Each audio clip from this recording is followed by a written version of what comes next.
1계명부터 4계명, 우리가 이거를 대신계명이다 그래요. 예, 수직적인 관계다 그렇죠. 2부는 5계명부터 10계명인데 이거를 대인계명 그럽니다. 대인계명은 수평적인 관계라고 했죠. 수평적인 관계. 하나님께서 어떤 의도가 있으시기 때문에 아마 이렇게 하소서리라고 분명히 믿습니다. 1계명부터 4계명은 하나님과의 관계, 수직적으로 어떻게 하나님을 경외할 것인가. 그 다음에 4계명을 지나서 이제 5계명부터 10계명은 대인관계, 수평적인 관계에서 우리가 어떻게 또 관계를 맺을 것이냐. 그래서 우리가 보면요. 이렇게 우리가 이제 그림을 그리잖아요. 이렇게. 그래서 요 수직적인 관계, 대신계명, 1계명부터 4계명, 요거는 주로 대신계명인데, 이거는 하나님을 경외하는 신앙적 관계죠. 신앙적. 그리고 이 대인계명, 5계명부터 6계명, 이 대인계명은요, 이거는 관계입니다. 관계. 그리고 질서. 이해를 잘 하셔야 됩니다. 하나님과 수직적인 대신계명은 하나님을 향한 신앙적 관계예요. 신앙적 관계. 그리고 5계명부터 10계명에 있는 대인계명은 수평적 관계 또는 질서입니다. 질서. 하나님은 철저한 질서의 하나님이시거든요. 그래서 이 세상을 통치하시는 그 방편이 성경을 통해서 우리에게 질서에 대한 말씀을 굉장히 많이 하세요. 이 질서. 하나님은 어지러움의 하나님이 아니시다. 질서의 하나님이다. 그런 말씀을 하잖아요. 그래서 5계명부터는 질서다. 꼭 기억을 하시고요. 자, 5계명부터 보겠습니다. 제 123문. 제 5계명은 무엇인가? 제 5계명은 내 부모를 공경하라. 그리하면 너의 하나님 나 여호와가 내게 준 땅에서 내 생명이 길리라는 것입니다. 앞에 내 부모를 공경하라 이 말은 계명이고요. 그리하면 약속입니다. 너의 하나님 나 여호와가 내게 준 땅에서 내 생명이 길리라.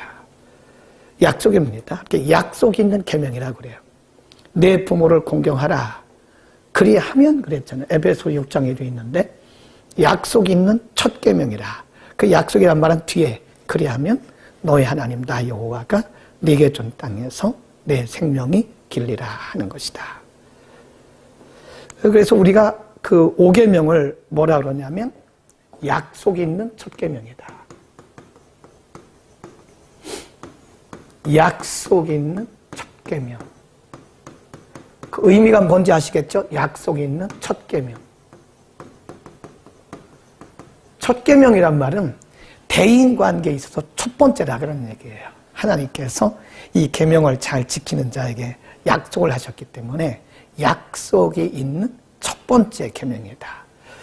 그런 의미도 있고요.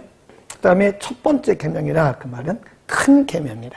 하나님의 약속, 보상이 약속되어진 큰 계명이다. 부모를 공경하는 것은 당연한 거죠. 그런데 이 계명이 굉장히 중요하기 때문에 하나님은 거기에 보상을 약속하신 거예요. 자녀가 부모를 공경하는 것은 당연한 거 아닙니까?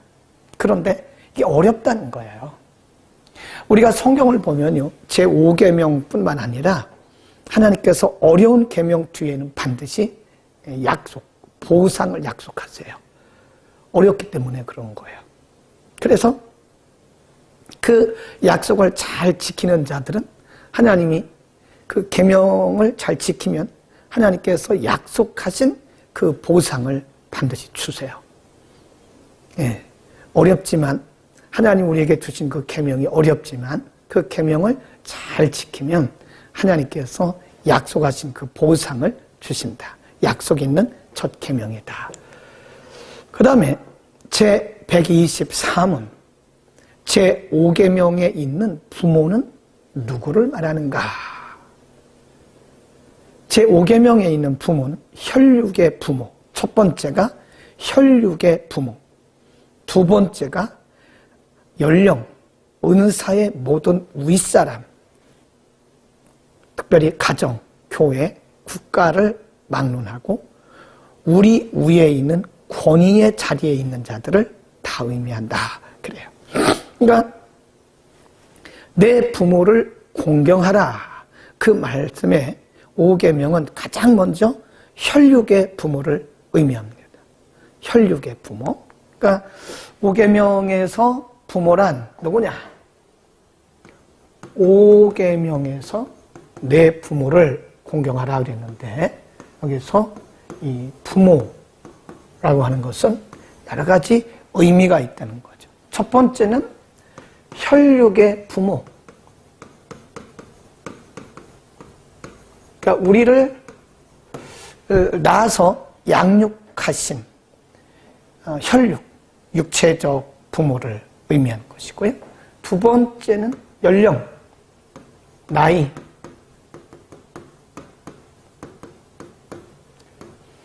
나이가 나보다 많은 사람도 여기에 해당이 된다는 거죠. 그 다음에 세 번째가 권력, 권세자. 권세자를 의미합니다. 권위.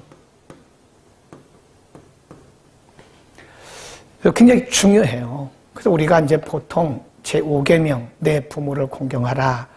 그러면 육신의 부모만을 의미하는데 사실 성경이 우리에게 가르치는 것은 육신의 부모를 포함해서 우리보다 나이가 많은 어른, 그리고 권위자. 보면 권위가 있잖아요. 권세. 하나님이 세우신 질서거든요. 그게 다 어른이라는 거죠. 그래서 보면 혈육의 부모, 우리를 낳아서 양육하신 부모가 첫 번째 부모죠. 네. 그 다음에 두 번째는 연령인데 여기에 뭐도 포함되냐면 선생님, 은사도 포함이 되는 거예요. 네. 그 다음에 권세자가 여기 포함이 된다. 그런 걸 보면 하나님은 제5계명 내 부모를 공경하라는 계명을 통해서 우리에게 가르치려고 하는 것이 질서를 의미합니다. 질서. 권위. 그러니까 권위죠. 권위, 질서. 하나님은 질서를 굉장히 중요시 여기시고요. 또 권위를 부여하셨어요. 예를 들어서 부모의 권위. 이거는 누구도 파괴할 수가 없어요. 네. 우리가 부모를 선택한 게 아니잖아요. 하나님께서 정하신 부모 아래서 우리가 태어난 거죠. 그러니까 우리의 부모들이, 우리 부모님이 공부를 많이 했든 못했든 또 재물이 있든 없든 그것은 하나님이 정하신 부모의 권위예요. 그래서 그 부모의 권위에 경외야, 경외. 경외란 말은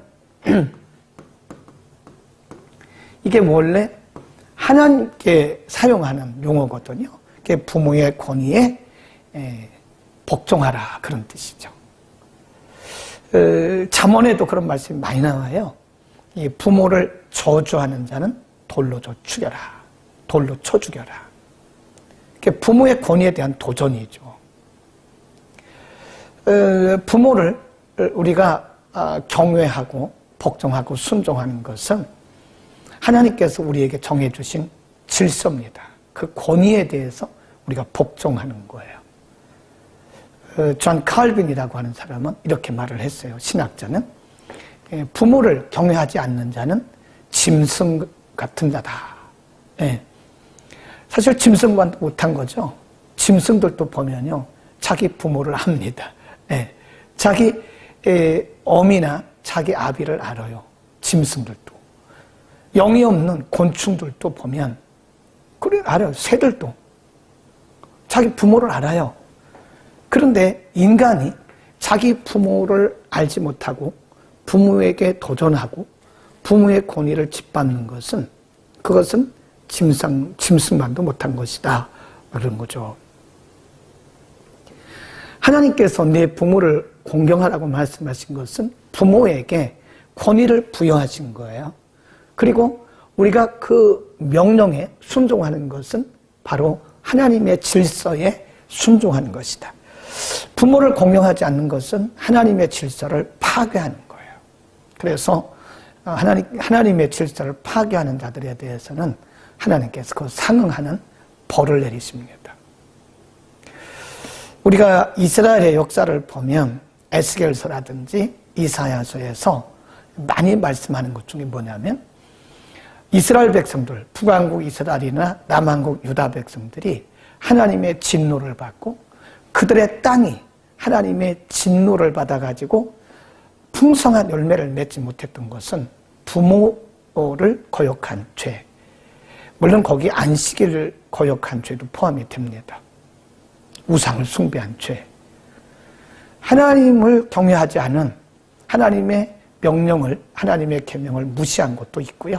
아래로는 하나님이 정하신 권위에 대해서 복종하지 않는 것, 특별히 부모의 권위를 짓밟고 부모에 대해서 부모를 경외하지 않는, 부모를 무시하는, 부모의 권위를 마구 해치는 그런 일들 때문에 사실은 이스라엘 백성들이 하나님의 큰 진노를 받았는데 저는 그렇게 생각합니다. 오늘날도 마찬가지라고 생각해요.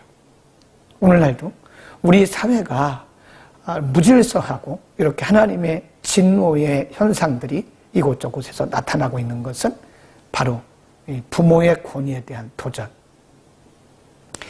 요즘에 젊은 친구들은요, 이 부모 공경에 대해서 잘 이해를 못하고 있고요. 또 실천도 잘 못합니다. 그만큼 이제 각박해졌고 사람들의 마음이, 심성이 돌짝밭처럼 바뀌었어요. 부모 공경은 그것은 선택이 아닙니다. 필수입니다. 당연히 해야 되는 것이에요. 성경에 이런 말씀이 있어요. 보이는 부모를 공경하지 않으면서, 보이는 형제를 사랑하지 않으면서 보이지 않는 하나님을 어떻게 사랑할 수가 있느냐. 그래서 부모는 하나님께서 권위를 부여하셨고 그 질서상 하나님의 대리자입니다. 대리자. 그러니까 부모를 거역하는 것은 하나님의 명령을 거역하는 것이고 하나님의 질서에 대한 도전이다. 우리 사회가 이런 내용들을 우리의 젊은이들에게 잘 가르쳐야 됩니다. 머리가 좋다고 이 사회가, 기술이 좋다고 해서 이 사회가 풍성해지는 건 아니에요. 하나님의 명령을 따르고 또 하나님의 권위를 따라야 이 사회가, 약속이 있는 첫 계명이잖아요. 내 부모를 공경하라. 그리하면 내가 내게 준 땅에도 내 생명이 길리라. 약속이 있는 첫 계명이라니까요. 그래서 이 부모를 공경할 줄 모르는 자들이 이 사회 지도층이 돼서는 안 됩니다. 의외로 우리 이 사회 지도자들 중에 부모를 함부로 하고 또 부모에 대해서 권위를 짓밟는 자들이 많아요. 그런 사람들은 이 지도자가 돼서는 안 돼요. 절대로 지도자가 돼서는 안 됩니다. 그 인성 자체가 안 됐잖아요. 하나님이 정해주신 권위에 대해서 도전하는 자들이, 하나님의 질서를 마구 짓밟는 자들이 이 사회 지도자가 되는 것은, 그것은 영성적으로나 인성적으로, 품성적으로 맞지 않다는 생각을 해요. 유대인들은 학교 교사를 세우는 데 있어서 이 부모 공경에 대한 점수를 상당히 많이 분배한다고 그래요. 그러니까 부모를 잘 공경하는가를 보고 교사로 채용한다 그러죠. 그건 맞다고 봐요. 부모를 공경할 줄 모르는 자들이 사회 지도자가 돼가지고 이 사회를 통치한다든지 또는 아이들을 가르치는 것은 상당한 모순이 있다라고 보는 거죠. 네. 잘 기억을 하시고요. 그건 뭐 교회에서도 마찬가지입니다. 교회에서도 부모를 공경할 줄 모르는 자들이 교회 중직자가 돼서는 안 되죠. 요즘 우리가 새벽에 특별 새벽 기도를 하면서 직분자 세미를 하는데 그 중에 하나가 바로 품성이잖아요. 부모를 무시하고 부모를 학대하고 부모를 구박하는 자들이 교회 중직자가 돼서는 안 된다. 다시 한번 말씀을 드립니다. 자, 그 다음 제 125문 왜 윗사람을 부모라 칭하여야 하는가? 윗사람을 부모라 칭함은 아랫사람들에 대한 모든 의무를 가르쳐 육신의 부모같이 그 몇몇 관계에 따라 아랫사람들을 사랑으로 부드럽게 대하고 아랫사람들로 하여금 마치 그들 자신의 부모에게 하듯 자기 윗사람들에 대한 의무를 더욱더 가까이 기꺼이 유쾌하게 행하게 하려 함이라. 사, 부, 일체다. 이 구는 임금을 얘기합니다. 권위자, 권세자. 사, 스승, 선생님을 얘기하는 거죠. 부모, 부모님을 얘기하는 거죠. 그래서 군사부 일체. 이게 사실은 동양 사상이긴 합니다. 동양권에서 나온 사상이긴 하지만 성경에 그런 말은 없지만 매우 성경적이다. 그래서 군사부, 또 연령적으로 우리보다 연로한 분들은 다 부모라고 얘기하는 거죠. 잠언에도 보면 이 대머리, 좀 표현을 좀 그렇게 하긴 했는데 연세가 들어서 머리가 빠진 부분들을 우리가 조롱하면 새에게 먹힌다. 그런 말씀이 있어요. 어른을 함부로 하는 것은 하나님께서 기뻐하지 않죠. 질서입니다. 질서. 우리는 유교 문화에서 자랐잖아요. 그 보면 장유, 유서란 말이 순서. 장유, 유서. 어른으로부터 어른으로부터 나이 순서로 내려가는 이런 그 질서가 있어요. 장유, 유서. 그 질서거든요. 연령별 질서. 그것도 하나님이 세우신 질서예요. 만일 우리 사회가 이 질서가 깨진다고 생각해 보시라고요. 이게 어른이 있잖아요. 어른. 그 다음에 중간층이 있잖아요. 아이들이 있잖아요. 이렇게 연령별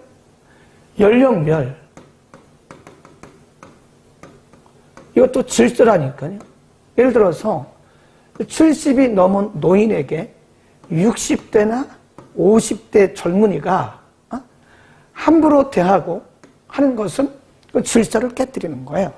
하나님이 세우신 질서에 그것도 5계명에서 부모라는 것은 여기도 해당이 된다는 거죠. 그러니까 동양의 미덕이긴 하지만 그게 어떻게 보면 일반 원칙 면에서 보면요. 하나님이 주신 질서입니다. 질서. 우리가 옛날에 지금도 그런 사람들이 있긴 하지만 우리가 버스를 타면 젊은 사람이 앉아 있다가 어른이 올라오시면 벌떡 일어나잖아요. 그렇죠. 지하철도 마찬가지고 어디든지 어른이 오면 벌떡 일어나잖아요. 자리를 양보하잖아요. 굉장히 좋은 미품 양속이죠. 미덕이죠. 예의죠. 근데 그거는 어떻게 보면 질서로 세상을 통치하시는 하나님의 질서에 대한 순종이라고 보는 거예요. 성경에도 있어요. 샌머리 앞에 일어나라. 샌머리란 말은 저처럼 머리가 희다 그런 뜻도 있지만 나이 같은 어른 앞에 일어나라 그런 얘기입니다. 근데 요즘 아이들은 그런 개념이 별로 없죠. 어른이 와도 가만히 앉아가지고 눈만 뻐끔뻐끔하고 그러고 있죠.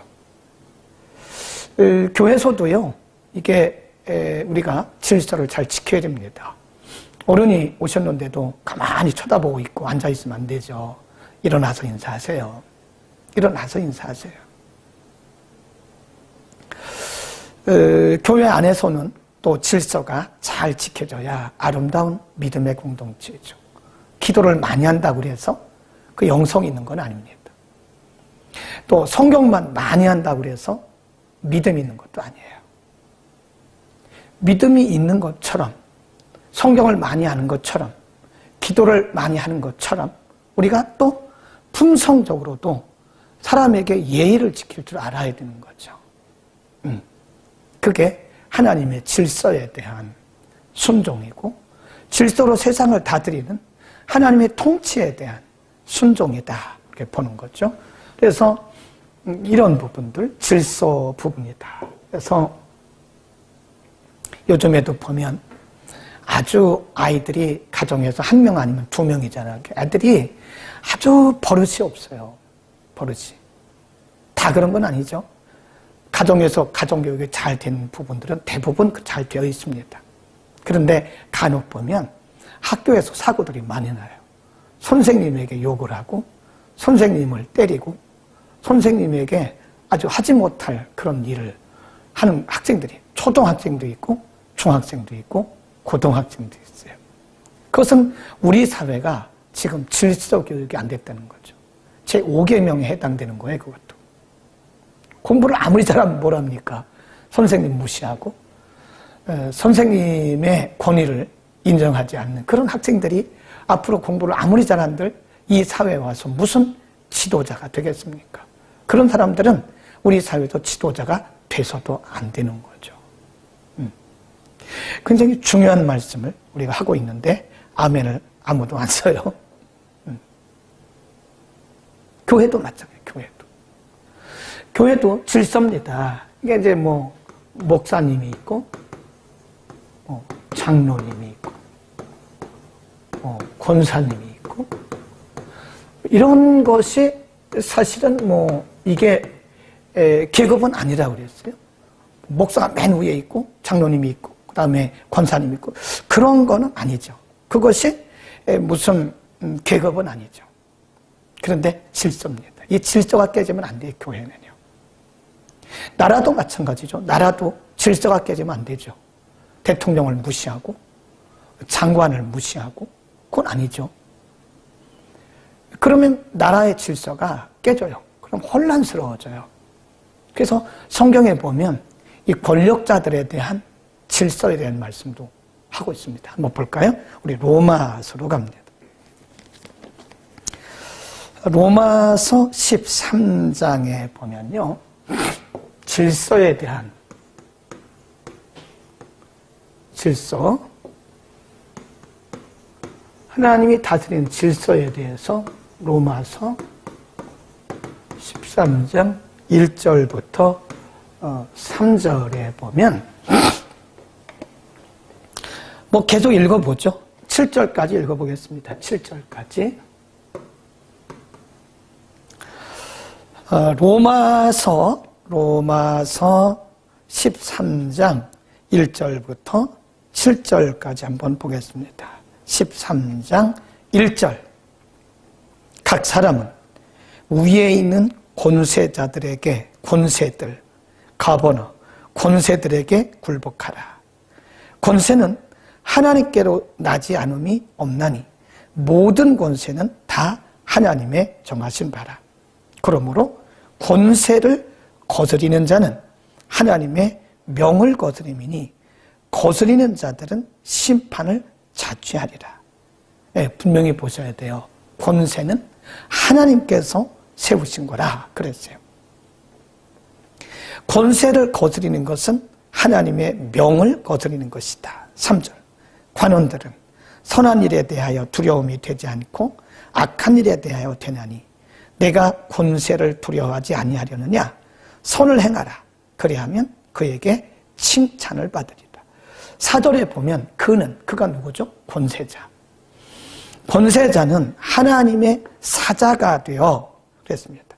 하나님의 사자가 되어 내게 선을 이루는 자니라. 그러나 내가 악을 행하거든 두려워하라. 그가 공연히 칼을 가지지 아니하였으니 곧 하나님의 사자가 되어 악을 행하는 자에게 진노하심을 위하여 보응하는 자니라. 그렇습니다. 6절 너희가 공세를 바치는 것도 이를 인함이라. 저희가 하나님의 일꾼.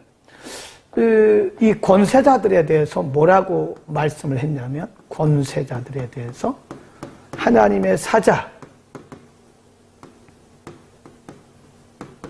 또 하나님의 일꾼 그런 표현을 썼어요. 그러니까 하나님의 대리자라는 거예요. 그래서 우리가 국가의 권력에 대해서 불복하는 것은 하나님의 질서에 대한 불복입니다. 분명히 성경은 하나님의 사자라고 그랬고 하나님의 일꾼이라는 표현을 썼어요. 7절 모든 자에게 줄 것을 주되 공세를 받을 자에게 공세를 바치고 국세받을 자에게 국세를 바치고 두려워할 자를 두려워하며 존경할 자를 존경하라 그랬습니다. 그리고 우리가 또 다른 데 보면요. 디모데전서 2장 한번 볼까요? 디모데전서 2장에 보면 그들을 위해서 기도하라 그랬어요. 디모데전서 2장 1절부터 1절 그러므로 내가 첫째로 권하노니 모든 사람을 위하여 간구와 기도와 도구와 감사를 하되 임금들과 높은 지위에 있는 모든 사람을 위하여 하라. 이는 우리가 모든 경건과 단정한 중에 고요하고 평안한 생활을 하려 함이라. 이것이 우리 구주 하나님 앞에 선하고 받으실 만한 것이니 그랬습니다.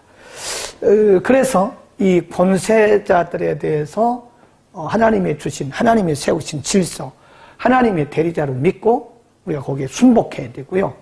더해서 적극적으로는 그들을 위해서 우리가 기도할 책임과 의무도 있다 하는 것이고요. 그 다음에는 영적 지도자들에 대한 이 복종. 영적 지도자, 이것도 권위입니다. 하나님이 세우신 권위. 계급은 아니지만 이 질서를 세우기 위해서 하나님이 세우신 권위자입니다. 권위. 예를 들어서 교회 안에 계급이 아니라고 그래서 이게 막 질서가 없어요. 목사의 권위도 장로님들의 권위도 권사님들의 권위도 막 짓밟아요. 무시해요. 그러면 이것은 하나님의 교회가 아니에요. 사단의 놀이터입니다. 하나님은 분명히 영적 권위를 세우셨어요. 목사에게 주신 영적 권위, 장로님들에게 주신 영적인 권위, 권사님들에게 주신 영적 권위, 또 집사님들에게 주신 영적 권위가 있다. 그건 질서라니까요. 계급은 아니지만 질서예요. 질서. 이 질서가 깨어지면 사단의 놀이터가 되고 맙니다. 사단은 지금도 많은 교회들을 어지럽히고 있어요. 근데 가만히 보면 질서가 깨진 거예요. 하나님이 정해주신 영적 권위자들의 영적 지도자들의 그 영역이 혼돈이 된 거예요. 그 영역이 있는데 영역이 침범돼요. 막 영역이 침범되고 혼란스러워진 거예요. 그럼 교회가 아수라장이 되는 거죠. 교회는 어느 공동체보다도 질서가 철저하게 지켜져야 되는 겁니다. 우리가 민수기에 보면요. 하나님께서 이 광야를 지나는 동안에 그 중간 지도층들을 여러 번 이렇게 매몰시킨 경우가 있었어요. 그 왜 그런지 아세요? 모세와 아론에 대한 도전이었어요. 도전. 한번 보자고요. 우리가 민수기로 한번 가봅니다. 민수기 16장에 가보면요. 고라, 다단, 아비람이 반역을 해요. 그래서 이들이 하나님께 큰 매를 맞습니다. 민수기 16장으로 갑니다.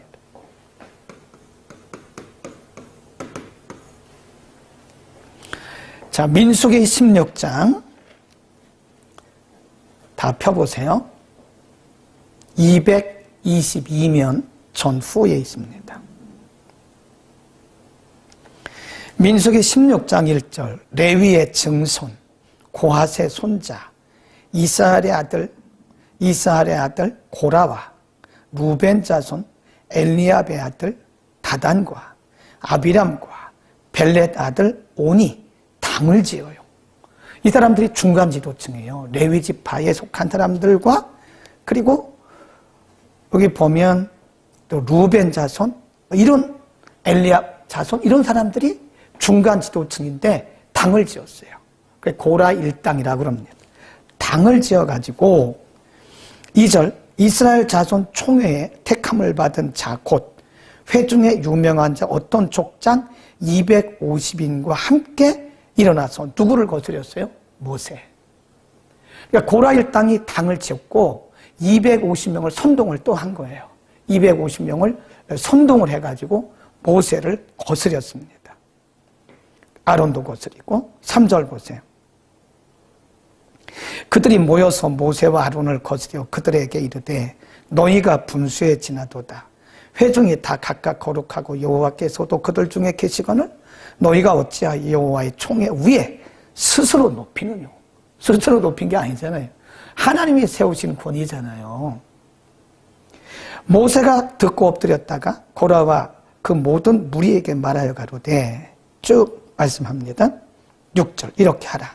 너 고라와 너희 모든 무리는 향로를 취하고 내일 여호와 앞에서 그 향로에 불을 담고 그 위에 향을 둬라. 그때 여호와의 택하신 자는 거룩하게 되리라. 레위 자손들아 너희가 너무 분수에 지났지도다. 그래요.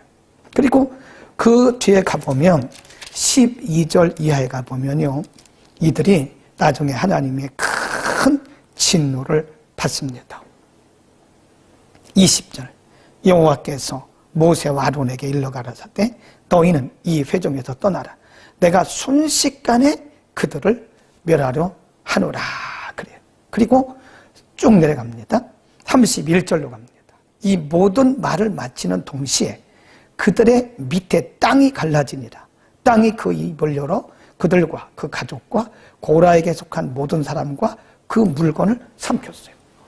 고라 일당, 모세와 아론을 거스렸던 고라 일당을 하나님이 다 매몰시켜버려요. 땅을 딱 갈라지게 하고 거기 다 매몰, 생매장이 된 거예요. 그뿐만 아니라 35절 보세요. 여호와께로서 불이 나와서 분향하는 250명.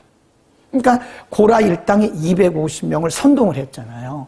선동당해서는 안 되거든요. 선동당했던 250명도 역시 하나님께서 불로 다 소멸하셨어요.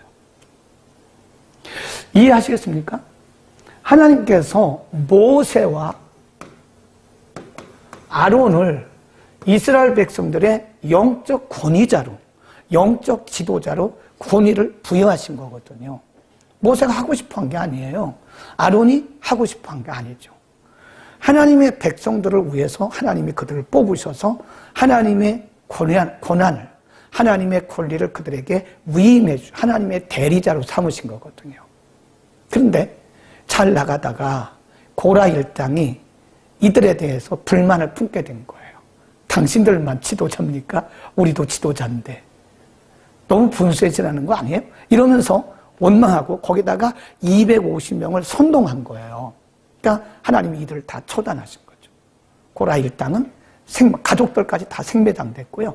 250명은 하나님께서 불로 다 소멸하셨어요. 하나님 무서우세요. 왜 그럴까요? 질서.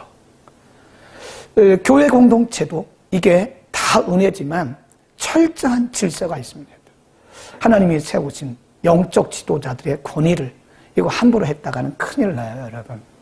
예, 저는 가끔 그런 걸 보면서 조금 두려울 때가 있어. 잘 몰라서 그러시는구나. 이분들이 잘 몰라서 그러는구나. 반드시 민수기 16장을 꼭 기억하셔야 돼요. 만일 하나님께서 오늘날도 그렇게 생매장시키고 불로 소멸한다면 많은 교회들 가운데 이런 현상들이 나타날 것이라고 저는 생각을 합니다. 우리는 부모에 속한, 그러니까 우리의 혈육의 부모, 육신의 부모, 그리고 연령적 부모, 이게 권위, 하나님이 질서를 위해 세우신 권위자에 대해서 반드시 우리는 경외하는, 하나님께서 정하신 질서이기 때문에 그런 것이다. 여러분, 부모에게 잘하십시오. 부모님에게 잘해야 됩니다. 보이는 부모에게 잘하지 못하면서 보이지 않는 하나님을 섬긴다고 하는 것은 상당히 무리수가 있는 것이고 모순일 가능성도 크다. 저는 그렇게 생각해요. 믿음 있는 기도하는 모든 크리스찬들은 다 효자, 효녀가 돼야 되는 거죠. 예, 효도해야 되는 거예요. 그래서 사도 바울은 디모데에게 보낸 서신에서 그 목회 서신이잖아요. 교회 안에 보면 교회 안에 과부 명부가 있어요. 과부 명부. 과부 명부에 이름을 다 씁니다. 그러면 이 과부 명부에 등록된 과부들은 교회가 책임을 져요. 그런데 어떤 사람들은 과부 명부에 넣지 말라고 그랬느냐? 자녀가 있는 자들. 자녀가 있는 자들은 과부 명부에 넣지 말라고요. 왜 그러냐? 사도 바울이 뭐라고 그랬었냐면 집에서 자기의 부모에게 효를 하게 하라 그랬습니다. 집에서. 그러니까 자녀가 있는 자들은 과부 명부에 넣어도 안 되고 교회가 책임질 이유가 없어요. 자기 부모가 있기 때문에 그 자녀들로 하여금 자기 부모를 섬기도록 하라 하는 겁니다. 여러분, 믿음 좋은 크리스찬들은요, 정말 효자, 효녀가 되고 효부가 돼야 됩니다. 예, 시어머니, 시아버지도 부모나 똑같은 거예요. 장인, 장모도 부모나 똑같은 겁니다. 그래서 우리가 이렇게 부모를 효도할 때 우리의 기도가 응답이 잘 되는 거예요. 부모의 권위를 무시하면서 부모에 대해서 함부로 하면서 우리가 기도한다고 해서 그 기도가 응답이 되겠는가 생각을 해보셔야 돼요. 또 어른을 알아보지 못하는 예의가 없는 어른으로 공경하지 못하는 그런 사람들의 기도가 응답이 되겠습니까? 아래로 우리는 또 권위, 국가의 권위나 영적인 권위자들에 대해서 우리가 함부로 해서도 안 되는 것이다. 하나님은 철저한 권위 그리고 질서를 중요시하기 때문에 그렇습니다. 권위는 하나님께서 부여하신, 그들은 하나님을 대신해서 대리자들이에요. 하나님의 권위에 대한 도전입니다. 그 다음에 마지막으로 또 우리가 봐야 할 부분이 뭐냐? 동등자. 지금 설명을 다 했고 좀 넘어가겠습니다.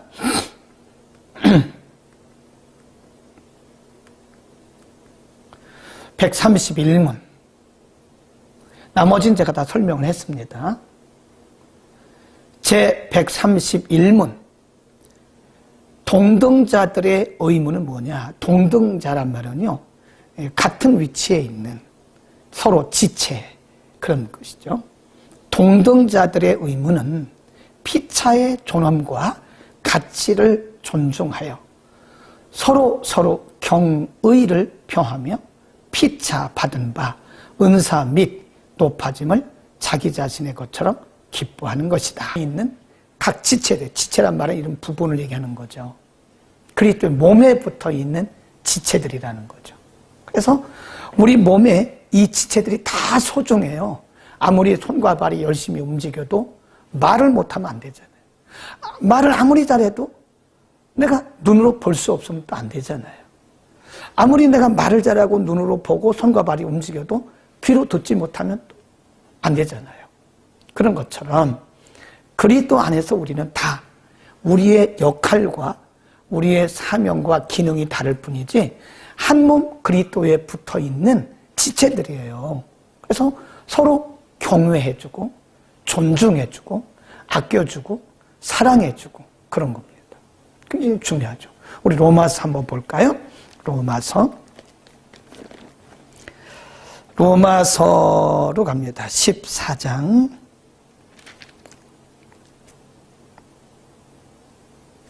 14장도 있고요. 그 다음에 12장에도 굉장히 많이 말씀을 하고 있습니다. 12장부터 먼저 봅시다. 로마서 12장 3절 13절까지 다 읽고 설명하고 마치겠습니다. 로마서 12장 3절부터 13절까지.